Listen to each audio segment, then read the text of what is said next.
Guys, today I would like to read some books.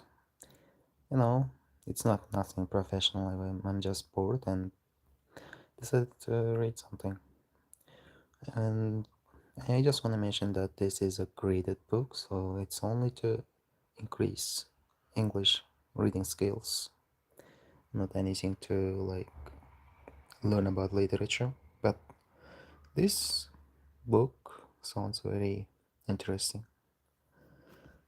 So let's just dive in.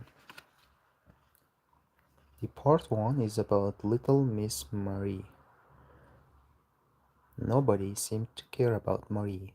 She was born in India, where her father was a British official. He was busy with his work, and her mother, who was very beautiful, spent all her time going to parties.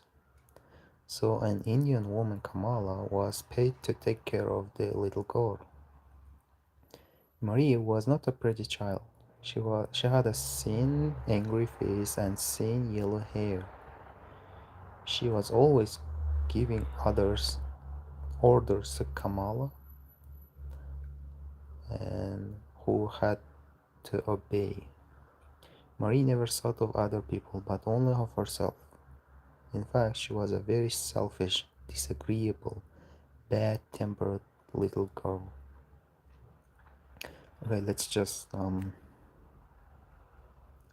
go back to highlights. So it's about Miss Marie, which seems to be a little girl, and her parents are very busy. So housemaid is going to take care of her, but the personality of Miss Mary is not really, sweet. So she's very selfish. Okay, let's go back to the paragraph. One very hot morning, when she was about 9 years old. Okay, she was 9 years old, huh? She woke up and saw that instead of Kamala, there was a different Indian servant by her bed. Okay, there is actually a picture. What are you doing here? She asked crossly. Go away and send Kamala to me at once. The woman looked afraid. I'm sorry, Miss Marie. She can't come, she said. Something strange was happening that day. Some of the house servants were missing and everybody looked frightened. And nobody told Marie anything, and Kamala still didn't come. So at last Marie went out into the garden and played by herself under a tree. She pretended she was making her own flower garden and picked large red flowers to push into the ground. All the time she was saying crossly to herself, I hate Kamala. I hate her when she comes back. Just then she saw her mother coming into the garden with a young Englishman. Then they didn't notice the child who listened to their conversation. It's very bad, is it? Her mother asked the young man in a worried voice. Very bad, he answered seriously. People are dying like flies. It's dangerous to stay in this town. You should go to the hills where there is no disease. Oh, I know, she cried. We must leave soon. Suddenly, they heard loud cries coming from the servants' room at the side of the house. What happened? Cried Marie's mother wildly. I think one of your servants just died. You won't tell me the disease is here in your house. I don't know, she screamed. Quick, come with me. And together they ran into the house. Because there is a disease and every servants are dying. So it's not yet known that if Kamal is also dead. It's just secret. And there is an Englishman. I suppose that might be possibly lover of that child. I mean, the mother of that child. You know what I mean. Mother's lover. Okay. Now Marie understood what was wrong. The terrible disease had already killed many people in the town, and in all the houses people were dying. In Marie's house, it was Kamala who had just died. Oh, so she died, actually. Later that day, three more servants died there. Okay, move on to the next page. All through the night and the next day, people ran in and out of the house, shouting and crying. Nobody thought of Marie. She hid in her bedroom, frightened by the strange and terrible sounds that she heard around her. Sometimes she cried and sometimes she slept. When she woke up the next day, the house was silent. Perhaps the disease has gone, she thought, and everybody is well again. I wonder who will take care of me instead of Kamala. Why doesn't someone bring me some food? It's strange, the house is so quiet. But just then, when she heard man's voice in the hall, how sad, one said, that beautiful woman. There was a child too, isn't there? Said the other, although none of us ever saw her. Marie was standing in the middle of her room when they opened the door a few minutes later. The two men jumped back in surprise. My name is Marie Lennox, she said crossly. I was asleep when everybody was ill, and now I'm hungry. It's the child, the one nobody ever saw, said the other older man to the other. They have forgotten her. Why was I forgotten? Asked Marie angrily. Why has nobody come to take care of me? The younger man looked at her very sadly. Poor child, he said. You see, there is nobody left alive in this house, so nobody can come. In this strange and sudden way, Marie learned that both her mother and her father had died. The few servants who had not died had run away in the night. No one had remembered little Miss Marie. She was all alone. Because she had never known her parents well, she didn't miss them at all. She only thought of herself, as she had always done. Where will I live? She wondered. I hope I will stay with people who will let me do what I want. At first, she was taken to an English family who had known her parents. She hated their untidy house and noisy children and preferred playing by herself in the garden.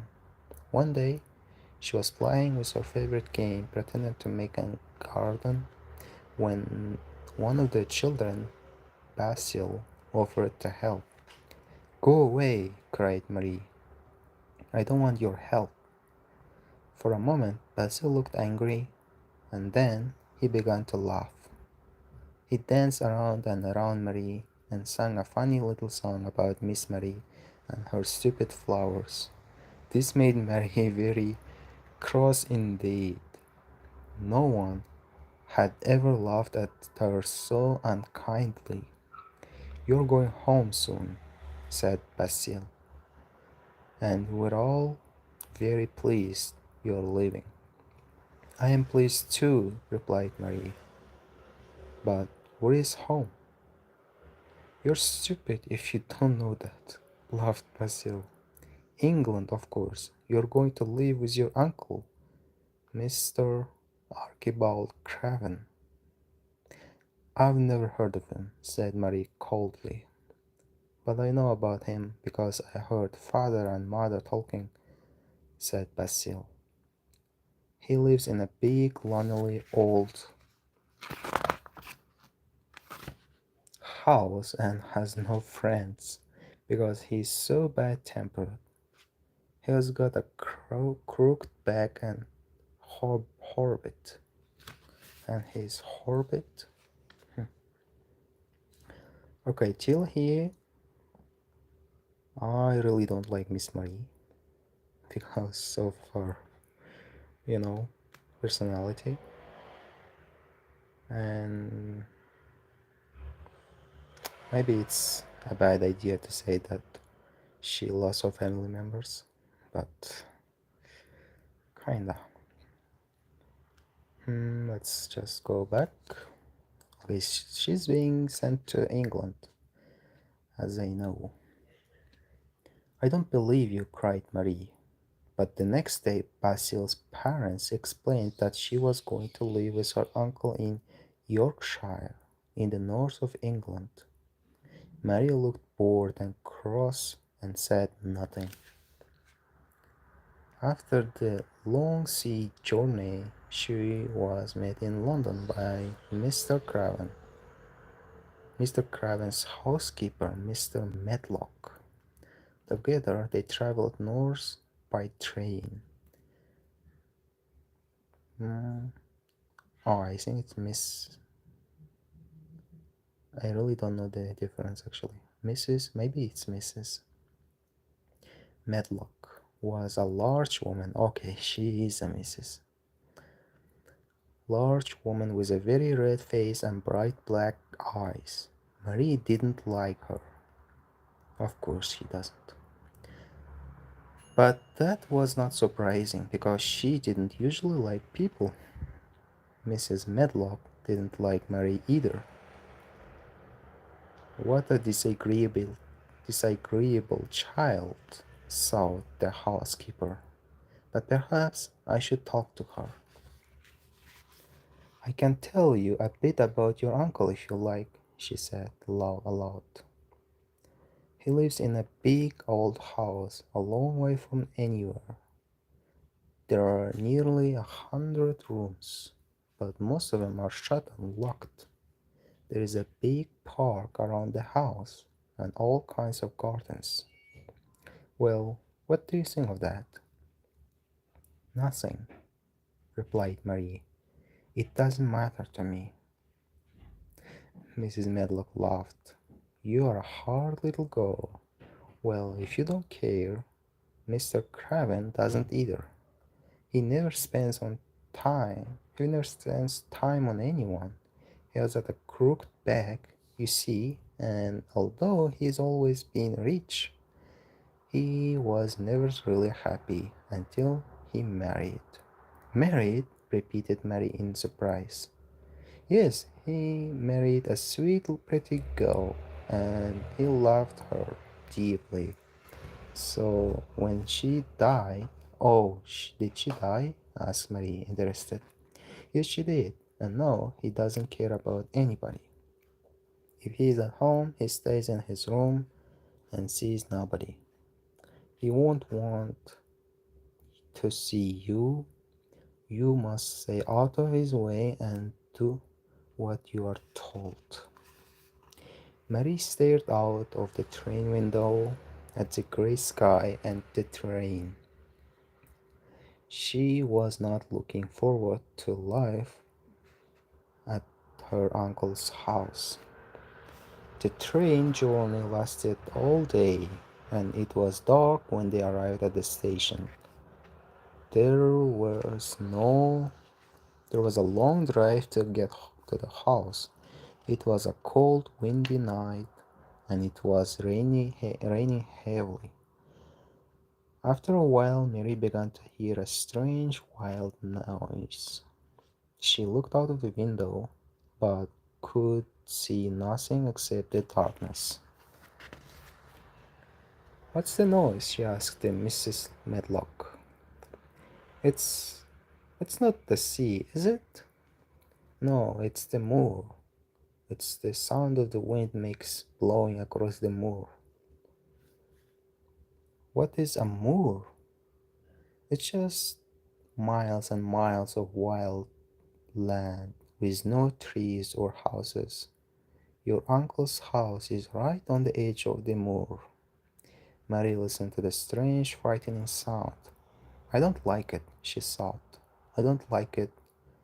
She looked more disagreeable than ever. Okay, that's the end of the part one. There are some pictures actually of the moor. Yeah, it seems like an empty land where constantly winds.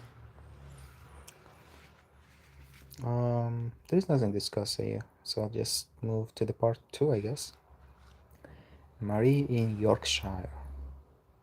I don't know how to pronounce Yorkshire. Well, I think it's Yorkshire, or it could be Yorkshire. Anyways, let's move on. They arrived at the very large old house. It looked dark and unfriendly from the outside. Inside, Maria looked around the big shadowy hall and felt very small and lost. They went straight upstairs. Marie was shown to a room where there was a warm fire and food on the table. This is your room," said Mrs. Medlock. "Go to bed when you have had some supper, and remember, you must stay in your room. Mr. Craven doesn't want you to wander all over the house." When Marie woke up next morning, she saw a young servant girl cleaning the fireplace. The room seemed dark and rather strange, with pictures of dogs and horses and ladies on the walls. It was not a child's room at all. From the window she could not see any trees or houses, only wild land which looked like a kind of a purple sea. "Who are you?" she asked the servant coldly. "Martha, miss," answered the girl with a smile. "And what's that outside?" Mary continued. "That's the moor," smiled Martha. "Do you like it?" "No," replied Mary immediately. "I hate it." "That's because you don't know it. You like it. I love it. It's lovely in spring and summer when there are flowers. It always smells so sweet. The air is so fresh and the birds are singing so beautifully. I never want to leave the moor." Mary was feeling very bad-tempered. "You're a strange servant," she said. "In India, we don't have conversations with servants. We give orders and they obey. That's that." Martha didn't seem to mind Mary's crossness. "I know I talk too much," she laughed. "Are you going to be my servant?" asked Mary. "Well, not really. I work for Mrs. Medlock. I'm going to clean your room and bring you your food, but you won't need a servant except for those things." "But who's going to dress me?" Martha stopped cleaning and stared at Mary. "The canal dressinen?" she asked, shocked. "What do you mean? I don't understand your language." "Oh, I forgot. We all speak the Yorkshire dialect here. But of course, you don't understand that. I meant to say, can't you put on your own clothes?" "Of course not. My servant always used to dress me." "Well, I think you should learn to dress yourself. My mother always says people should be able to take care of themselves, even if they are rich and important." Little Miss Marie was furious with Martha. "It's different in India, where I come from. I don't know anything about India or about servants or. Oh wait, You don't know anything about India or servants or anything. She should not explain what she meant. Suddenly, she felt very confused and lonely. She threw herself down on the bed and started crying wildly. Okay, now, don't cry like that, Martha said gently. I'm very sorry. You're right. I don't know anything about anything. And please stop crying, miss. She sounded kind and friendly, and Marie began to feel better and soon stopped crying. Martha went on talking as she finished her cleaning, but Marie looked out of the window in a bored way and pretended not to listen. I've got 11 brothers and sisters, miss. There isn't much money in our house, and they all eat so much food. Mother says it's good fresh air on the moor that makes them so hungry. My brother Deacon is always on the moon. He's 12 and he has got a horse which he rides sometimes. Where did he get it? Asked Marie. She had always wanted an animal of her own, and so she began to feel a little interest in Dickens. Oh, it's a wild horse, but he's a kind boy, and animals like him, you see. No, you must have your breakfast, miss. Here it is on your table.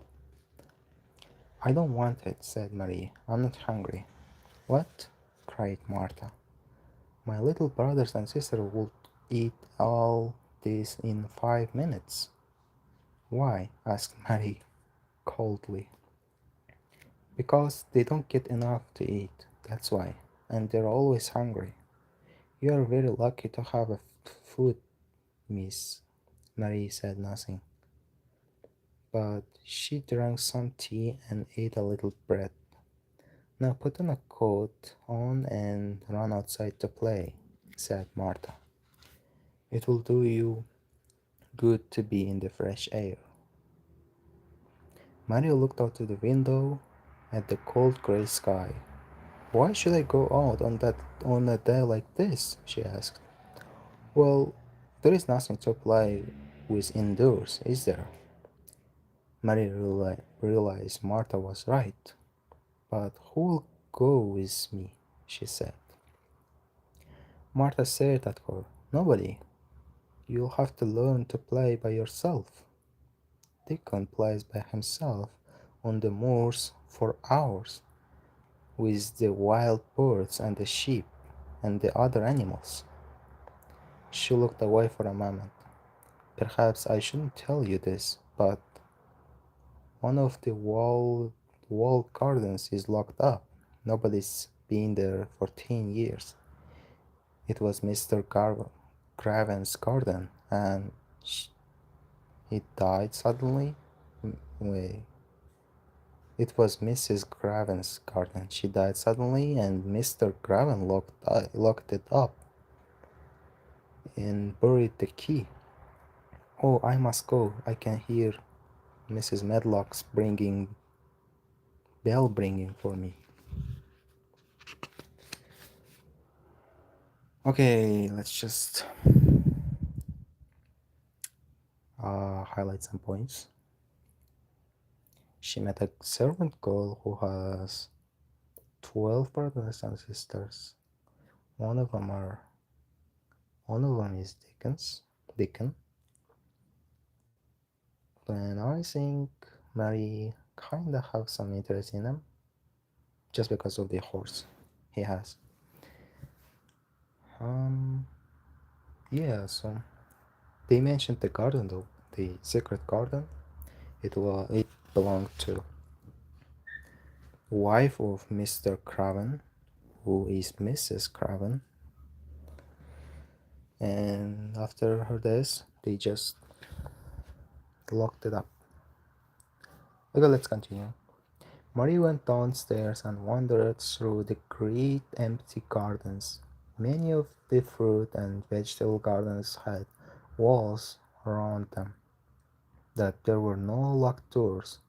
She saw an old man digging in one of the vegetable gardens, but he looked cross and unfriendly. So she walked on. How ugly it all looks in winter, she thought. But what a mystery the locked garden is. Why did my uncle bury the key? If he loved his wife, why did he hate her garden? Perhaps I will never know. I don't suppose I will like him if I ever meet him, and he won't like me, so I won't be able to ask him. Just then she noticed a robin singing to her from a tree on the other side of a wall. I think that trees in the secret garden, she told herself.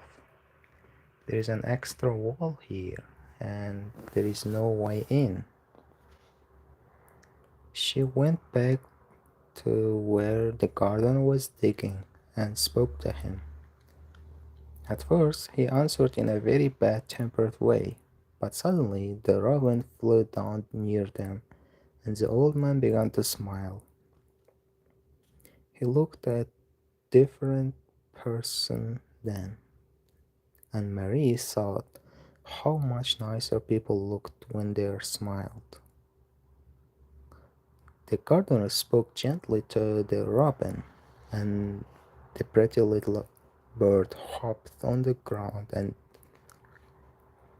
came near them. "He's my friend, he is," said the old man. "There aren't any other robins in the garden, so he's a bit lonely." He spoke in strong Yorkshire dialect, so Mary had to listen carefully to understand him. She looked very hard at the robin.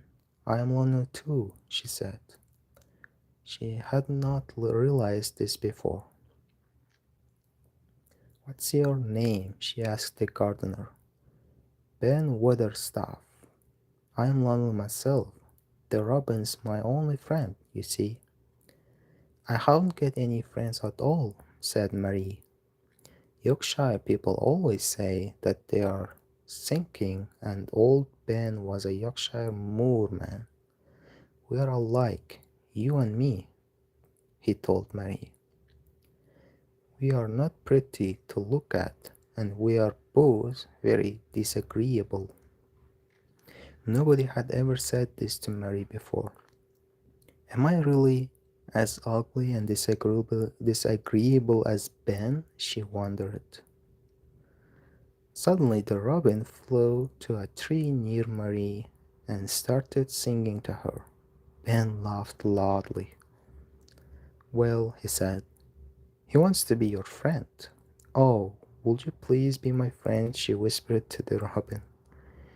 She spoke in a soft, quiet voice, and old Ben looked at her in surprise. "You said that really nicely," he said. "You must sound like Dickon. You sound like Dickon when he talks to animals on the moor." "Do you know Dickon?" asked Mary. But just then the robin flew away. "Oh, look, he's flown in the garden with no door. Please, Ben, how can I get in?" Ben stopped smiling and picked up his spade. "You can't. And that's that. It's not your business. Nobody can find the door. Run away and play, will you? I must get on with my work." And he walked away. He didn't even say goodbye. Okay. This is the part that I kinda like the main character because she's making some friends now. Let's just move on. In the next few days, Marie spent almost all her time in the gardens. The fresh air from the moor made her hungry, and she was becoming stronger and healthier. One day she noticed that the robin again. He was on the top of a wall singing to her. Good morning, isn't this fun? Come this way, he seemed to say as he hopped along the wall. Marie began to laugh as she danced along beside him. I know the secret gardens on the other side of this wall, she thought excitedly. And the robin lives there, but there is no door. That evening she asked Martha to stay and talk to her beside the fire after supper. They could hear the wind blowing around the house, but the room was warm and comfortable. Marie only had one idea in her head. Tell me about the secret garden, she said. Well, all right then, miss. But we aren't supposed to talk about it, you know. It was Mrs. Craven's favorite garden, and she and Mr. Craven used to take care of it themselves. They spent hours there, reading and talking. Very happy they were. They used the branch of an old tree as a seat. But one day, when she was sitting on the branch, it broke, and she fell. She was very badly hurt, and the next day she died. That's why he hates the garden so much and won't let anyone go in there. How sad, said Marie. Poor Mr. Craven. It was the first time that she had ever felt sorry for anyone. Just then, as she was listening to the wind outside, she heard another noise in the house. Can you hear that child crying? She asked Martha. Martha looked confused. Oh, no, she replied. No, I think it must be the wind. But at the moment, the wind blew open their door and they heard the crying very clearly. I told you, cried Marie. At once, Martha shut the door. It was the wind, she repeated. It was the wind. But she didn't speak in her usual natural way, and Marie did not believe her. The next day it was a very rainy day, so Marie didn't go out. Instead, she decided to wander around the house, looking into some of the 100 rooms that Mrs. Medlock had told her about. She spent all morning going in and out of the dark, silent rooms, which were full of heavy furniture and old pictures. She saw no servants at all. She was on her way back to her room for lunch when she heard a cry. It's a bit like the cry that I heard last night, she thought. Just then the housekeeper, Mrs. Medlock, appeared with her keys in her hand. What are you doing here? She asked crossly. I didn't know which way to go, and I heard someone crying, answered Marie. You didn't hear anything. Go back to your room now, and if you don't stay there, I will lock you in. Marie hated Mrs. Medlock for this. There was someone crying. I know there was, she said to herself. But I will discover who it is soon. She was almost beginning to enjoy herself in Yorkshire. Okay, that is the end of the part 3. And I don't know, there is not much about to talk, but the cry that I also want to know. And that could be the cry of the wife who fell from the tree and died. And also, I seeing that bird, or the robin, could also be, possibly the wife of that man. I don't know. It's just some conspiracy theories, maybe. Um, should I continue reading? Uh,